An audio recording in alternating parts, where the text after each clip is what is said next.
Olá, hoje nosso mergulho é na Novembrada, um dia de protestos bem intensos lá em Florianópolis, 30 de novembro de 1979. Exato. A nossa fonte principal aqui é um artigo acadêmico que usou história oral, sabe? Ouviu 4 oficiais militares que estavam lá naquele dia. Aham. E a missão é entender o que foi a Novembrada, por que aconteceu e o significado disso tudo, né? Principalmente pela visão desses militares. Olha, para situar o pessoal, a gente está no finzinho dos anos 70, plena ditadura civil-militar, que foi de 64 a 85. Certo. O presidente era o general Figueiredo, o último militar a ocupar o cargo. Era para ser a tal da abertura política, né? É a suposta abertura. Só que, na prática, o governo estava super impopular. Crise econômica brava, inflação batendo tipo 75%. 75%. Nossa! Pois é, e o custo de vida lá em cima era um caldeirão pronto para explodir, sabe? Entendi. Então tá, Figueiredo vai para Florianópolis, oficialmente para avaliar projetos econômicos, mas também para tentar, digamos, dar uma lustrada na imagem do regime, né? Exato. Uma tentativa de relações públicas também. Só que a visita descarrilou completamente.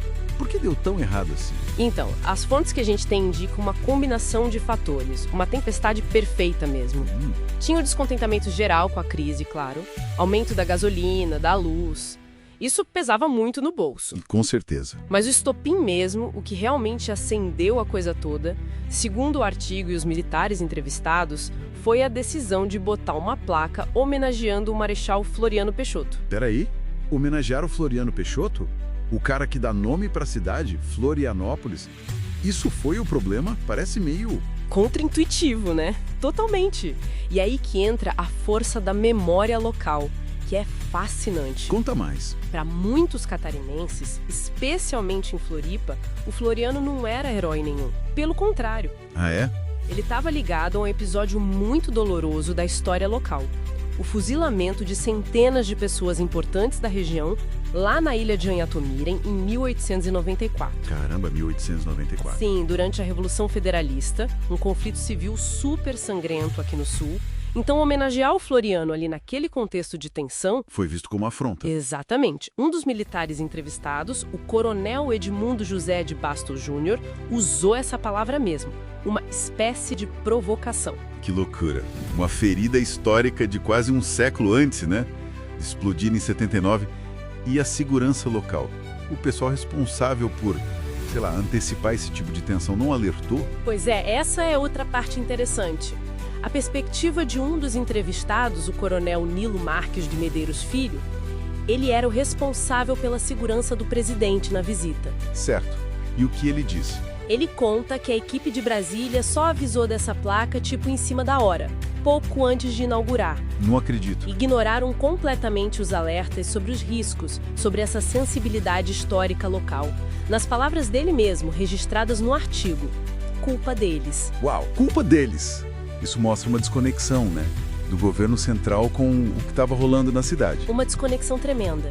E uma falha de leitura da situação que, bom, custou caro para a imagem do governo. Sem dúvida. Com essa tensão toda no ar, a economia ruim, história mal resolvida sendo ignorada, a chegada do presidente foi só acender o pavio. Como foi o dia 30 de novembro na prática? Foi o caos total.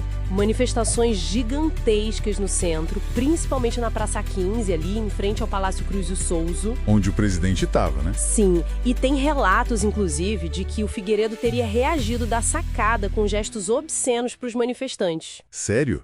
Que nível? Pois é, e aí teve confronto direto. Um incidente bem marcante foi com os taxistas. Eles estavam furiosos com o aumento da gasolina e cercaram o carro do ministro das Minas e Energia, o César Caos. Imagina a cena. E para completar o cenário, teve um banquete oferecido para a comitiva presidencial. No meio daquela crise toda, soou quase como um insulto, sabe? Totalmente fora de lugar. O artigo também fala muito do papel dos estudantes, né? Muito. O movimento estudantil estava num momento de reorganização, ganhando força de novo. A UNE, por exemplo, tinha sido reconstruída naquele mesmo ano, 79. Ah, importante isso. E eles foram centrais nos protestos da Novembrada.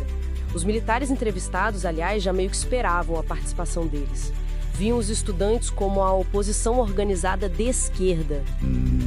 Essa visão dos militares. Eles enxergavam só a esquerda ou percebiam também o descontentamento mais amplo, que ia além da ideologia, tipo a questão econômica? Olha, o artigo foca mais na percepção desses militares específicos, né? E eles tendiam a enquadrar a oposição estudantil nesse viés mais ideológico, sim. Entendi. Lideranças da UFSC, como o Adolfo Dias, que era presidente do DCE na época, foram chave na mobilização. Os militares até descrevem táticas dos estudantes para furar o bloqueio policial. Tipo o quê? Tem um relato de uma estudante bem vestida que conseguiu distrair a segurança para outros passarem. Coisas assim. Interessante. E vários estudantes, incluindo o Adolfo Dias e a Rosângela Coeres de Souza, acabaram sendo presos, com base na Lei de Segurança Nacional. A LSN, a ferramenta da ditadura para reprimir, né? Exato. E essas prisões, claro, só jogaram mais lenha na fogueira, geraram mais protestos nos dias seguintes. Com certeza. E, voltando à placa do Floriano, o estopim de tudo.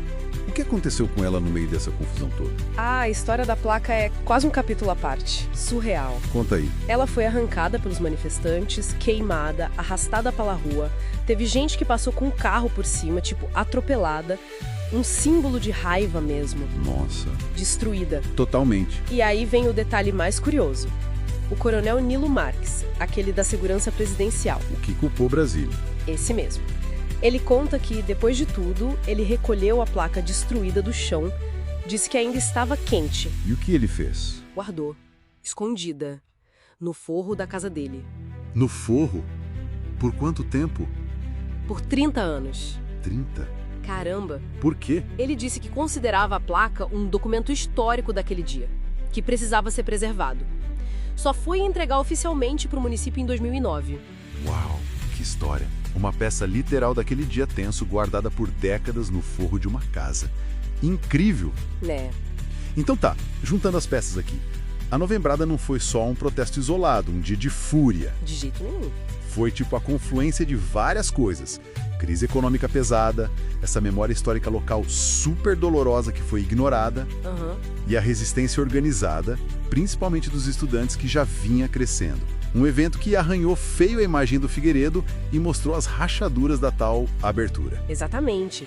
E se a gente conecta isso ao quadro maior, o episódio mostra de forma muito clara como a política nacional pode bater de frente com as memórias e genuinidades locais, né? Sim. Demonstra como um ato que parecia pequeno, simbólico, tipo instalar uma placa, pode virar um catalisador poderoso para a raiva popular contra um regime autoritário. Faz todo sentido. E levanta muitas questões sobre a memória em si.